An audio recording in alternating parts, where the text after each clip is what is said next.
नमस्कार, मैं हूं दर्शंकर। न्यूज बाइस्कोप में आप सबों का स्वागत है। बात करेंगे बीजेपी की बैठक हुई। बैठक में तमाम हारे हुए प्रत्याशी और कुछ जीते हुए प्रत्याशी भी पहुंचे, लेकिन हारे हुए प्रत्याशियों ने जब अपना दर्द बयां किया तो सब चौंक उठे। उन्होंने सीधे सीधे भीतरघात गुटबाजी को कुछ लोगों ने इसके लिए जिम्मेदार ठहराया और अपनी बातें रखी।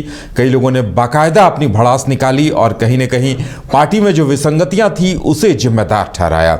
और कहा जा सकता है कि हार के अफसाने कई रहे, लेकिन अब किस अफसाने पे बीजेपी यकीन करे और किसका समाधान करे। इसके साथ साथ आजसू के ऊपर भी कहीं न कहीं सवाल उठे कि आजसू ने जो प्रदर्शन करने की बात थी, आजसू की तरफ से जो उम्मीदें थी, वो उम्मीदें भी कहीं न कहीं टूट गई और एकमात्र प्रत्याशी तिवारी महतो, वो भी मांडू से महज कुछ 100 वोटों की वजह से जीत पाए। हमारे साथ मदन है और वरिष्ठ सहयोगी राकेश रंजन है, उनसे बातचीत करेंगे। मदन, आज बीजेपी में जब बैठक हुई तो जिस तरह से बातें सामने आई हैं वो चर्चा का विषय बनी रहेंगी आने वाले दिनों तक। क्या कुछ कहा गया, क्या कुछ निकल कर सामने आया है?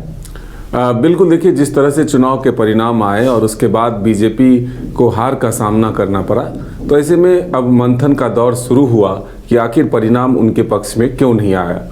जबकि बीजेपी ने अपनी पूरी ताकत लगाई, देश के प्रधानमंत्री से लेकर गृह मंत्री और देश के कई राज्यों के मुख्यमंत्री झारखंड में अपनी पूरी ताकत चुनावी प्रचार में लगाया, लेकिन फिर भी परिणाम उनके पक्ष में नहीं आया। तो अब मंथन जारी है कि आखिर ऐसी कौन सी चूक हुई, कौन सी गलती हुई जिस वजह से सत्ता से दूर बीजेपी एक बार फिर रह गया।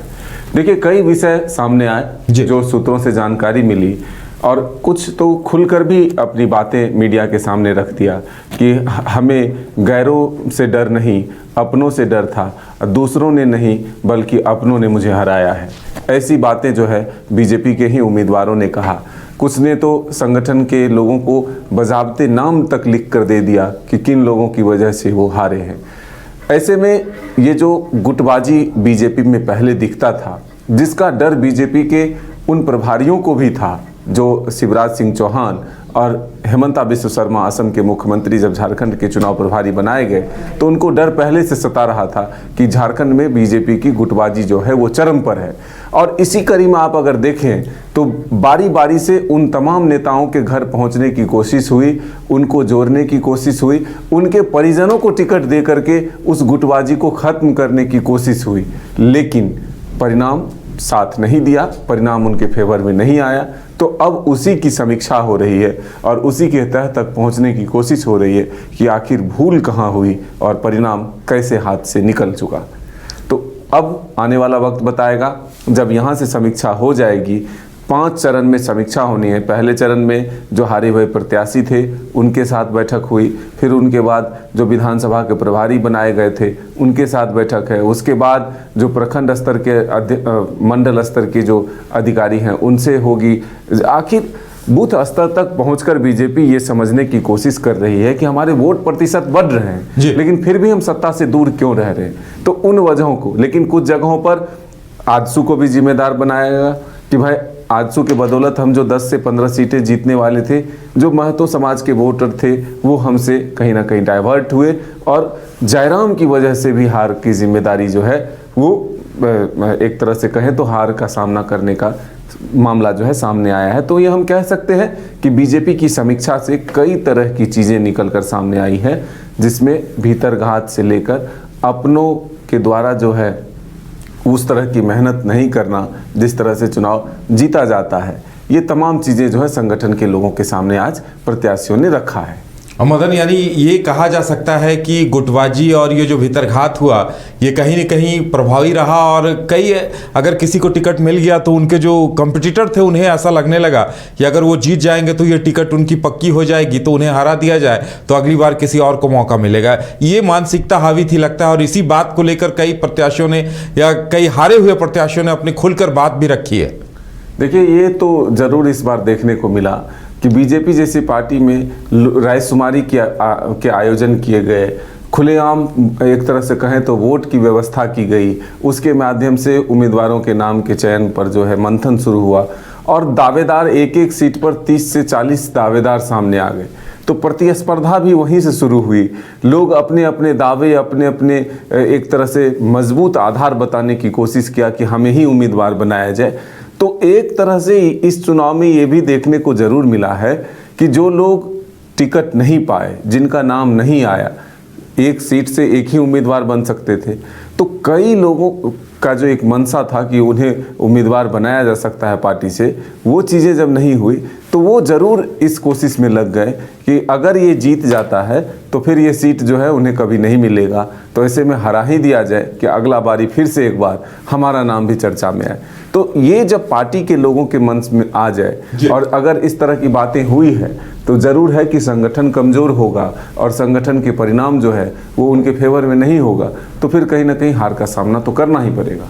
राकेश जी, देखिए, जब लोकसभा के चुनाव हुए थे तो उस वक्त भी समीक्षा के दौरान ये बात सामने आई थी कि अब की बार 400 पार का जो नारा था उसे देखकर लोग ये सोच रहे थे कि चलो एक सीट हार भी गई बीजेपी तो कोई फर्क नहीं पड़ेगा, क्योंकि सीटें तो 400 पार जा रही हैं। और ये करते करते सीटें बहुत कम हो गई। झारखंड में भी लगता है कि एक जो टीम वर्क, टीम भावना दिखाई देनी चाहिए थी, वो नहीं दिखी और लोगों को लगा कि बीजेपी तो सत्ता में आ ही रही है, अगर अगले को, ये सामने वाले को हरवा भी देते हैं तो बीजेपी तो सत्ता में आ ही जाएगी, अगली बार मुझे यहाँ चांस मिल जाएगा। लगता है इस गलतफहमी में कई सीटें अपने ही लोगों ने अपनों को हरवा दी और आज नतीजा सामने है कि बीजेपी पिछली बार से भी कम सीटों पर आकर खड़ी हो गई। देखिए, अगर किसी को ये लगा कि बीजेपी सत्ता में आ जाएगी तो मुझे लगता है कि शायद उनका आकलन बहुत सही नहीं था, क्योंकि ये शुरू से दिख रहा था कि यहाँ पर फाइट जो है वो तगड़ी है, क्योंकि जेएमएम के खिलाफ भी कोई एंटी इनकम्बेंसी फैक्टर काम करता हुआ दिख नहीं रहा था और उस दौरान कई कल्याणकारी योजनाएं जो आई उससे लगने लगा था कि मुकाबला बहुत कांटे का होगा। लेकिन जो ढिलाई बरती गई उसका नतीजा आपको ये दिख रहा है कि मुकाबला पूरी तरह से एक तरफा हो गया, जो कि कांटे का मुकाबला था।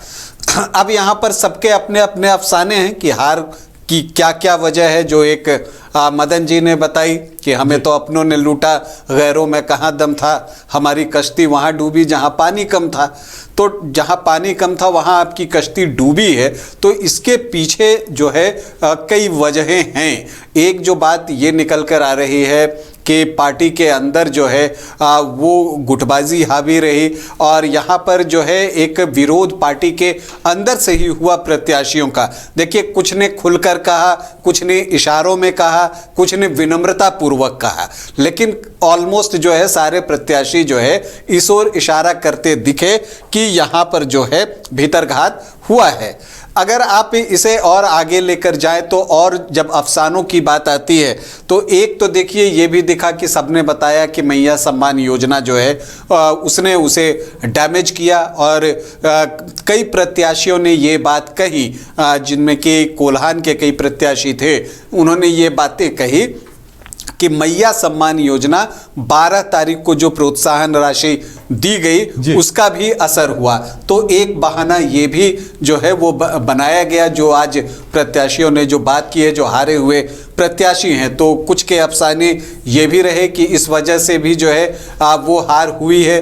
और यहाँ पर आप लोबिन हेम्ब्रम की बात कीजिए तो उन्होंने तो एक अलग ही बात बताई अपनी हार की कि उनकी तस्वीर जो है वो जेएमएम प्रत्याशी के द्वारा इस्तेमाल की जा रही थी, तो उनका एक आरोप अलग था, तो उनकी कहानी एक अलग है, उनका अफसाना एक अलग है। इसके अलावा अब भानु प्रताप शाही की बातों से लगा, जिसमें वो ये कहते हैं कि अभिमन्यु जैसा मुझे घेर लिया गया, और एक बात जो इससे निकल कर आती है जिसमें मुझे थोड़ा दम भी दिखता है कि बीजेपी के खिलाफ मत जो है, वोट जो हैं वो एक जगह एक्यूमुलेट हुए, क्योंकि आप ये चीज़ देखते हैं कि बीजेपी के मत प्रतिशत में कोई सिग्निफिकेंट कमी नहीं है, ऑलमोस्ट उतनी ही है, बल्कि जब 2014 में बीजेपी जीती थी तो उससे 1.5-2% वोट जो हैं बीजेपी को इस बार ज़्यादा ही आया है। लेकिन जो विपक्षी खेमे के वोट थे, जो अलग अलग खेमों में बंटते थे और जो ट्रायंगुलर फाइट हुआ करती थी उसमें जो आपको जीत मिल जाती थी, वो जीत नहीं मिली। अगर आप देखें तो भवनाथपुर सीट जिसकी कि भानु प्रताप शाही बातचीत कर रहे हैं, वहाँ पर भानु प्रताप शाही का प्रदर्शन पिछले चुनावों से बेहतर हुआ है, लेकिन जो विपक्ष में जो भानु प्रताप शाही के वोट थे वो सारे के सारे जो है एक ही जगह पर आपको छोटे राजा के पास गया, अनंत प्रताप देव के पास गया, जेएमएम के पास गया। चूंकि वहां पर बहुजन समाज पार्टी बीएसपी एक शक्ति हुआ करती थी, लेकिन उससे वोट निकले और चूंकि बहुजन समाज पार्टी की जो प्रत्याशी थी और जो बाकी लोग थे वो जाकर जेएमएम से मिले, तो पार्टी एज ए पार्टी तो बीएसपी रह गई, लेकिन जो उसका चेहरा हुआ करते थे वहां पिछले 2 चुनावों से, वो जाकर जेएमएम के साथ मिल गए थे, वो जेएमएम में शामिल हो गए थे। तो ऐसी परिस्थिति में भी जो है नुकसान हुआ। तो एक अफसाना ये भी रहा कि अभिमन्यु जैसा जो है वो घेर लिया गया। इसके अलावा कुछ प्रत्याशियों ने जेएलकेएम इम्पैक्ट को भी स्वीकार किया है, कुछ ने इसे दरकिनार करने की भी कोशिश की है, लेकिन यहाँ पर जो है जेएलकेएम इम्पैक्ट से भी इनकार नहीं किया है। जिन हारे हुए प्रत्याशियों से आज मीडिया की बातचीत हुई उसके अनुसार अगर आप देखिए तो जयराम फैक्टर ने भी बीजेपी को हार झेलने पर मजबूर किया है। तो अगर आप इन चीज़ों को देखते हैं तो ऐसा लगता है कि हाँ, बहुत सारी ऐसी चीज़ें हैं जो बीजेपी के खिलाफ गई। और ये बात भी सच है कि हार किसी एक कारण से तो होती नहीं है, हार के कई कारण होते हैं। तो चाहे आप मैया सम्मान योजना की बात कर लीजिए, भीतरघात की बात कर लीजिए, वोटों का दूसरी तरफ एक्यूमुलेशन की बात कर लीजिए, सभी जो हैं एक एक कारण हैं। और जब ये एक जगह इकट्ठा हो जाते हैं तब इसका परिणाम दिखता है जो बीजेपी को झेलना पड़ा है। लेकिन महत्वपूर्ण बात यह है कि जब आप हारते हैं तो उससे सीखते कितना है, ये इंपॉर्टेंट है। अगर लोकसभा चुनाव के दौरान भी बीजेपी को झारखंड से आशातीत सफलता नहीं मिली थी, वहां पर उम्मीद थी कि बीजेपी डबल डिजिट में जाएगी, लेकिन वो नहीं गई थी। लेकिन क्या उस हार से सबक लिया गया? तो शायद इसके बारे में बहुत पॉजिटिव आंसर आपको नहीं दिखेगा। अब जबकि विधानसभा चुनाव में भी करारी हार हुई है बीजेपी की, 21 सीटों पर उतर गई है बीजेपी एज ए पार्टी। गठबंधन में 24 सीटें जरूर है, लेकिन बीजेपी के पास सिर्फ 21 सीटें हैं।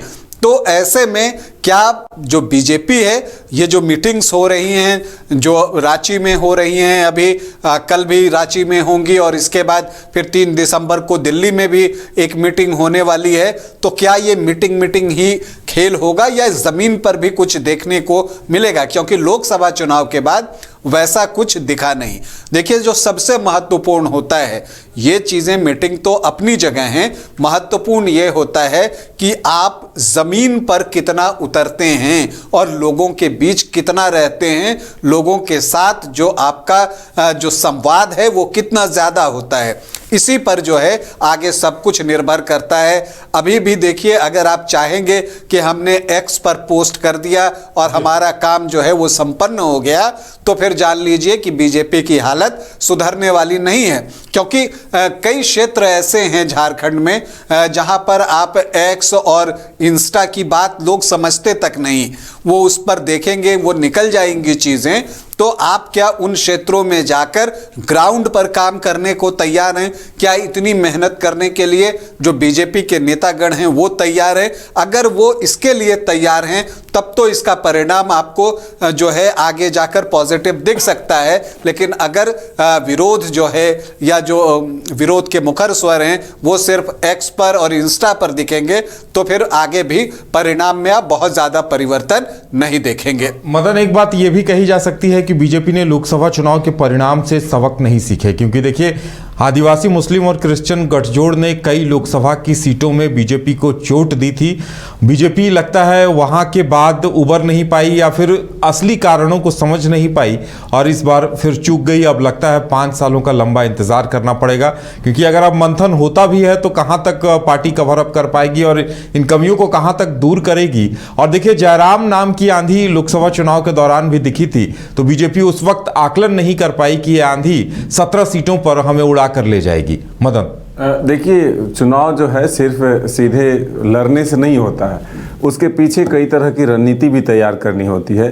आप अपने जो सामने में एक तरह से कहें तो उम्मीदवार होता है, दिखता कुछ और है और काम कुछ और भी होता है।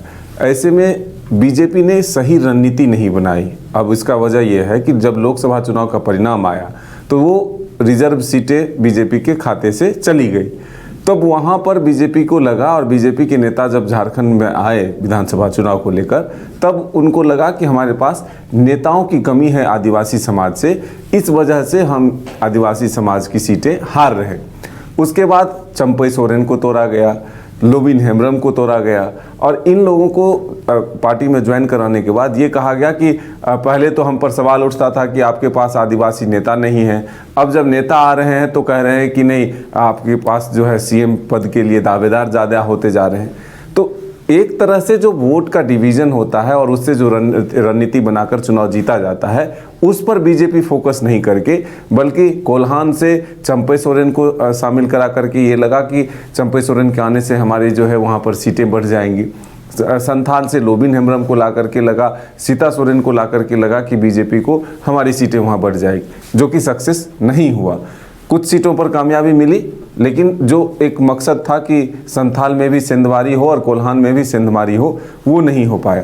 तो सीधे तौर पर जेएमएम के तरफ से अगर आप देखें तो जयराम के आने से सीधा लाभ तो उनको ही मिला, और यही रणनीति जो है, अगर एक समाज के वोट को डिवाइड करने में बीजेपी भी किसी पार्टी के माध्यम से चुनाव लड़ती तो फिर वो वोट का बिखराव होता और फिर परिणाम जो है कुछ और हो सकते थे। लेकिन एक चीज आप ये देखिए कि आज जब नेताओं से आप लोग बातचीत कर रहे थे, आज जब इन्होंने सवाल भी किया कि क्या आदिवासी वोट जो है वो बीजेपी को नहीं मिला, तो अभी भी सच स्वीकार करने के लिए बीजेपी के नेता जो है वो सामने नहीं आए, वो ऐसा सच स्वीकार करते दिखे नहीं। उनमें से ज्यादातर ने कहा कि नहीं, हमें आदिवासी के वोट मिले हैं।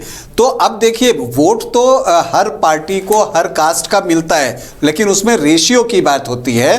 तो इसमें किसी को कोई संदेह ही नहीं है कि जो आदिवासी वोटर्स का बड़ा चंक है वो जेएमएम के पास जा रहा है, लेकिन बीजेपी इसे स्वीकार करने को तैयार नहीं, या आप ये भी कह सकते हैं कि हो सकता है सार्वजनिक तौर पर स्वीकार करने को तैयार नहीं। अंदर मीटिंग में उन्होंने इन बातों को स्वीकार भी किया हो, क्योंकि फिर वही प्रत्याशी आगे ये भी कहते हुए सुने गए कि हमें कहा गया है कि आप गाँवों में जाएं और आदिवासियों से बातचीत करें और उन्हें बताएं कि बीजेपी आपकी हितैषी है, इसी ने राज्य अलग करके दिया है। तो अगर मान लीजिए आपको आदिवासी वोट मिले होते तो ये कवायद करने की ज़रूरत नहीं होती। तो मुझे लगता है कि इसे आप स्वीकार कर सकते हैं कि हाँ, हमें अभी नहीं मिले हैं ट्राइबल वोट, लेकिन हम आगे प्रयास करेंगे और इसके लिए हमारी ये प्लानिंग है। तो देखिए, अभी भी जो पार्टी उन्हें बता रही है, जो प्रत्याशी लड़े हैं, कि आप गाँवों में जाइए, मतलब कि आप एक संवाद स्थापित कीजिए।